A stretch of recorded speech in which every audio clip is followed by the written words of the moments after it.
America અને Israel વચ્ચેના યુદ્ધની સ્થિતિને કારણે મોરબીનો સિરામિક ઉદ્યોગ ભારે સંકટમાં મુકાયો છે। ગલ્ફ દેશોમાં નિકાસ થયેલા 1200 થી 1500 જેટલા કન્ટેનર શિપિંગ લાઇનના નિર્ણયોને કારણે પરત ખેંચવાનો વારો આવ્યો છે, જેના કારણે નિકાસકારોને કરોડોનું નુકસાન વેઠવાનો વારો આવ્યો છે, કારણ કે એક કન્ટેનર દીઠ 1.5 થી 2 લાખ રૂપિયાનો ખર્ચ ઉદ્યોગકારો કરે છે। આ ઉપરાંત હજુ પણ સેંકડો કન્ટેનર દરિયામાં ફસાયેલા છે, જેના પર મોંઘો ચાર્જ વસૂલવામાં આવી રહ્યો છે।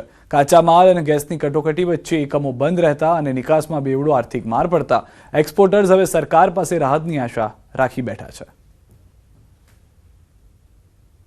શિપિંગ લાઇનના ફોર્સફુલી ડિસિઝનથી બધા ઉદ્યોગકારો અને એક્સપોર્ટરોને પાછા લઈ આવવા પડ્યા છે કન્ટેનર, જેનો અંદાજિત ખર્ચો 30,000 થી લઈને 2 લાખ સુધીનો ખર્ચો આવેલો છે, જે વધારાનો એક્સપેન્સીસ છે સિરામિક એક્સપોર્ટર અને ઉદ્યોગકારોને ભોગવવો પડ્યો છે।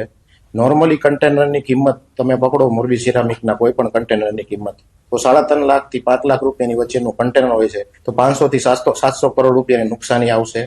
હવે અત્યારે આજે ગવર્મેન્ટે એક રાહતફુલ ડિસિઝન જાહેર કર્યું છે ઉદ્યોગકારો માટે અને સિરામિક એક્સપોર્ટર માટે કે અપ ટુ 50 લાખ રૂપિયા સુધીની સહાય કરશે।